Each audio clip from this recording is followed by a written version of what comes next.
Merci d'être resté avec nous pour cette dernière partie d'INSEM. On poursuit notre partenariat avec Pôle emploi. Alors, à l'occasion d'une semaine qui est spéciale, des événements organisés partout en Corse pour vous aider à trouver du travail, on va vous parler d'un dispositif qui s'adresse également aux personnes qui ont déjà un emploi mais qui souhaitent faire évoluer leur carrière professionnelle. Ça s'appelle le CPA, le compte personnel d'activité. Comment ça marche et à quoi ça sert? Réponse avec notre expert. Évidemment, si vous avez des questions à lui poser, appelez-nous en direct au 0800 3x0 900 ou alors écrivez-nous sur Facebook. Lisa, vous veillez. Si vous êtes timide et que vous ne voulez pas passer au téléphone à l'antenne, écrivez-nous. Il y a un petit post prévu à cet effet sur la page Facebook. Tout de suite, rencontre avec notre expert. C'est parti.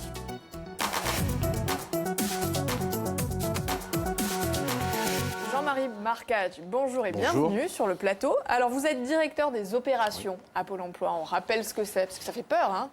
Ça fait peur tant que ça. Bon, ah oui, c'est vrai, opération spéciale. C'est pas très sexy. Hein. Il se passe quelque chose. Non, en fait, les opérations, c'est quoi? C'est la mise à disposition et l'ingénierie de toute l'offre de services de Pôle emploi à destination des demandeurs d'emploi, des actifs et des entreprises. Voilà. Et j'aime bien dire que vous êtes l'homme de la situation. On verra. Alors, la nouveauté de ce début d'année, c'est le CPA, le fameux compte personnel d'activité. Est-ce que vous pouvez nous expliquer ce que c'est? Oui, alors, pour expliquer un peu ce qu'est le CPA, il faut remonter une vingtaine d'années en arrière. Ça fait beaucoup, 20 ans. Ouais. Mais oui. Mais depuis 20 ans, le marché du travail est en profonde mutation. On le voit bien aujourd'hui. Près de 40 à 50% des personnes qui ont un emploi aujourd'hui n'exerceront pas le même emploi toute leur vie. Ça, c'est une donnée qui est claire aujourd'hui. Ces personnes-là, elles passeront peut-être par des activités à temps partiel, peut-être par des changements d'emploi, peut-être par des activités qu'elles prendront en leur propre compte. Il y aura une évolution. Alors, l'évolution, elle est là. En plus, on a une évolution qui tient en fait à l'explosion du numérique, à l'écologie. Et on voit apparaître de plus en plus de nouveaux métiers qui ne sont pas très bien connus aujourd'hui, mais qui commencent à nécessiter un certain nombre de compétences. Et puis, ces métiers-là, peut-être que demain, ils vont s'exercer en tant que salariés, mais pas que. Ils vont peut-être s'exercer en tant que salariés, mais aussi en tant que chef d'entreprise au même moment. Les métiers issus du numérique, par exemple. Par exemple, de la transition écologique. Et puis même des métiers qui existent aujourd'hui, qui se transforment parce que les compétences évoluent. Et donc, ces métiers-là, et les métiers d'avant, qu'est-ce qu'ils ont fait? Ils ont donné des droits sociaux aux gens. Mais des droits sociaux qui étaient attachés à leur statut et non pas à leur personne. Et au fur et à mesure des changements d'emploi, ces droits sociaux, ils étaient plus ou moins perdus. Donc l'objectif du compte personnel d'activité, c'est un petit peu de faire en sorte que la personne, quelle qu'elle soit, eh bien, elle garde l'ensemble de ses droits sociaux tout au long de sa vie. Et quoi qu'elle fasse. Et quoi qu'elle fasse, en dehors de tout statut. Donc c'est un nouveau dispositif, effectivement, il est mis en place à partir du 1er janvier. C'est tout neuf, hein. Et il consiste en quoi? En fait, il consiste à mettre ensemble 3 comptes qui existent aujourd'hui, mais qui sont un peu disséminés dans le paysage. Le compte personnel de formation, qui existait déjà depuis 2015. Oui, qu'on connaissait sous un autre nom. Qu'on connaissait, on y reviendra. Le compte d'engagement citoyen et le compte de prévention de la pénibilité. Alors ça, c'est les 3 principaux comptes qui sont mis sous le vocable du compte personnel d'activité. Et à côté de ça, il y a, on va dire aujourd'hui, parce que c'est quelque chose qui évoluera encore, aujourd'hui, il y a 2 bonus. Il y a un bonus numérique, et oui, qui permet à tout un chacun, à partir du moment où la personne aura saisi son parcours, ses compétences, bien d'avoir des conseils, soit pour se former, soit pour s'orienter, soit pour faire de la VAE, par exemple. La VAE qui veut dire? Qui veut dire la valorisation des acquis d'expérience, et la validation des acquis. Et derrière, ça permettra aussi, demain, et au fur et à mesure que les employeurs adhéreront au système, d'avoir ces bulletins de paye dématérialisés en ligne. Ça on décompte l'économie de carton. Service. Et l'écologie, le geste écologique. Qui est proposé par le fameux CPA. Mais concrètement, comment est-ce que ça fonctionne? C'est une sorte d'enveloppe en ligne? C'est une enveloppe en ligne. En fait, c'est un portail. Donc, je m'inscris sur ce portail. On a... c'est quelque chose de très simple. Voilà, on voit une adresse, moncompteactivité.gouv.fr. Donc, c'est en bas à gauche. Voilà. On accède à son CPA. À son CPA. Et là-dedans, je vais avoir un tableau de bord. Ce tableau de bord, il va me dire, ben voilà, sur votre compte personnel de formation, vous avez tant d'heures. Sur votre compte d'engagement citoyen, vous avez tant d'heures. Et sur votre éventuel compte de prévention de la pénibilité, vous avez tant de points. Et ces heures et ces points, je vais m'en servir soit pour me former, si j'ai besoin de changer de métier, si j'ai besoin de me réorienter, soit pour compléter ma formation, si j'ai besoin d'avoir des compléments de formation pour faire évoluer mes capacités et mes compétences. Jean-Marie, on le voit, il y a mon profil, mon projet, mes droits, le fameux bulletin de salaire. L'idée, c'est donc de trouver peut-être une formation qui va faire évoluer ses compétences, mais c'est aussi une façon de trouver un métier qui correspond finalement à son profil. Alors, et ça, c'est le bonus numérique du CPA, parce que lorsque vous enregistrez vos données de parcours, de votre carrière déjà faite, vos compétences, le système numérique, lui, il va vous proposer un certain nombre de métiers qui pourraient correspondre à ce que vous lui avez donné. J'extrapole en disant, mais tu sais que tu pourrais correspondre à ce métier-là. Tu pourrais correspondre à ce métier-là. Et en fonction des compétences que tu m'as données, faudrait peut-être que tu te formes sur telle et telle et telle chose. Il donne des leçons un petit peu. Il donne des petites leçons, voilà. Comme l'exemple de la couturière qui pourrait travailler sur des métiers informatiques très minutieux. Oui, ou dans l'aéronautique. On en avait déjà parlé. Voilà. Alors, comment on s'inscrit? On va sur mon compte activité.gouv.fr. Voilà. Et ça peut se faire très très rapidement. C'est très rapide, hein. Moi je l'ai fait en moins de 4 minutes. Et alors vous allez changer de métier, Jean-Marie? Pas encore. Pas tout de suite.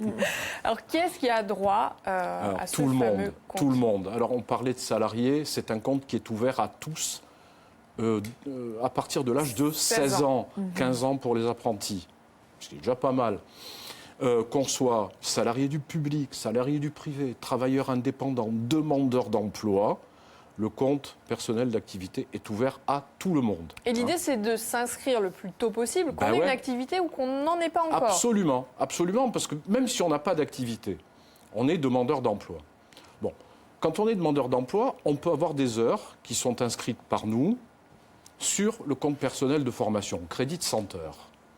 On peut, même en étant demandeur d'emploi, avoir des activités de bénévolat, de volontariat. On peut être pompier volontaire, on peut travailler dans une assoce, et donc générer un certain nombre d'heures au titre de l'engagement citoyen. Après, si on est salarié, on peut effectivement être confronté à la pénibilité du travail et donc générer des points qui vont servir soit à se former, soit à passer à temps partiel avec un complément de rémunération, soit au titre des points engrangés, pouvoir prendre sa retraite un peu plus rapidement. Vous semblez un comptable, là. Oui, mais j'aime pas trop faire, voilà. Mais alors, à quel type de formation est-ce que ça va donner droit? Toutes les formations? Toutes les formations qui sont, on va dire, agréées par les formations du compte permanent de formation, hein.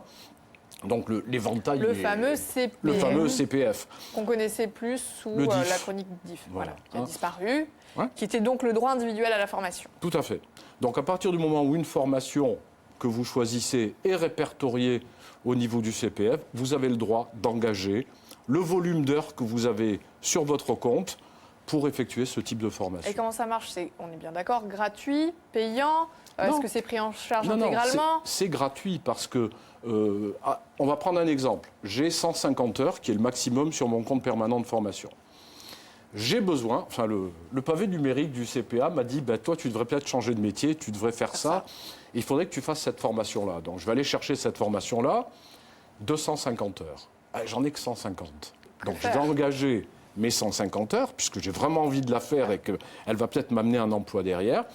Et je vais demander à Pôle emploi de bien vouloir financer le différentiel qui resterait à ma charge et qui sera pris en charge par alors, est-ce que c'est, j'extrapole encore, immédiat? Est-ce qu'une fois que j'ai consulté mon CPA, je me dis, tiens, demain, j'ai envie de commencer une formation, est-ce que les délais sont courts?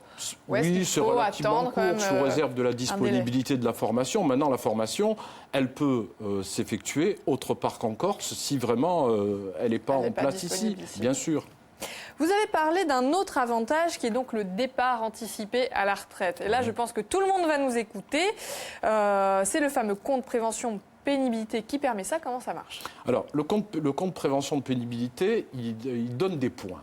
Alors, en fonction des travaux pénibles et de la durée de travail avec cette pénibilité, vous allez engranger jusqu'à 40 points sur, on va dire, un axe de pénibilité. Exemple, travail de nuit.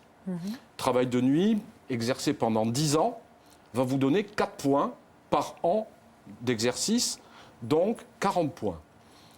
Ce quota, il peut doubler. Il peut aller à 80 si on ajoute des facteurs de pénibilité à chaque fois, avec un maximum de 100 points. Donc j'ai 100 points. 100 points. J'ai 100 points. Soit je décide de convertir ces 100 points en formation, en heures de formation, si j'ai envie d'aller me former. Soit je peux convertir ces points en temps partiel, c'est-à-dire voilà, j'ai 58 ans, j'ai plus envie d'être à temps plein, je vais alléger mon emploi du temps, je vais me mettre à temps partiel et mes points, je vais les convertir en salaire. Voilà, c'est-à-dire qu'on va me donner un complément de rémunération attaché à mes points. Et la troisième optique, c'est de dire, finalement, j'ai envie de m'en aller. Voilà. Plus tôt. J'ai donné la nuit. J'ai assez donné la nuit et je vais m'en aller plus tôt et donc je vais pouvoir avancer mon âge de départ à la retraite avec mon quota de points. Finalement, ça vaut le coup de compter les points. Là, c'est pas mal, oui. C'est pas Lisa, mal. toujours pas de réaction? Non, absolument pas. Apparemment, vous êtes assez clair, hein, Jean-Marie. Personne n'a besoin de complément d'information. Vous avez parlé aussi du compte d'engagement citoyen, le CEC. Ça sert à quoi? Si vous avez des activités durant votre vie professionnelle ou pas, des activités de volontariat ou de bénévolat, soit au sein d'associations, soit dans des systèmes de volontariat tels que sapeurs-pompiers volontaires, la réserve nationale, la réserve civile de sécurité. Là aussi, oui, tout ça, ça compte. Vous cumulez des heures. Alors là, dans le compte d'engagement citoyen, on va pouvoir cumuler jusqu'à 20 heures par an d'activité exercée avec un maximum de 60 heures. On les justifie comment, ces heures? C'est quand vous allez, à chaque fois que vous allez rentrer, à chaque fois que vous allez rentrer vos parcours, ces heures vont être affectées. D'accord. On en parlera peut-être hors émission. Je vais vous laisser avec Lisa. Merci en tout cas, Jean-Marie, d'être venu. On se donne rendez-vous d'ici un petit mois pour parler d'une autre thématique. Nous, demain, à votre place, on va parler d'éco, mais alors avec un angle très particulier. C'est comment organiser la fête d'anniversaire de ses enfants. Oui, ça marche aussi. Ce soir, évidemment, rendez-vous avec Philippe Martinet pour Pendant le 20h. Si vous voulez revoir l'émission, rendez-vous sur Plus ou alors sur YouTube, la chaîne de Viastel. D'ici là, excellente après-midi à tous. Rendez-vous demain. Ciao.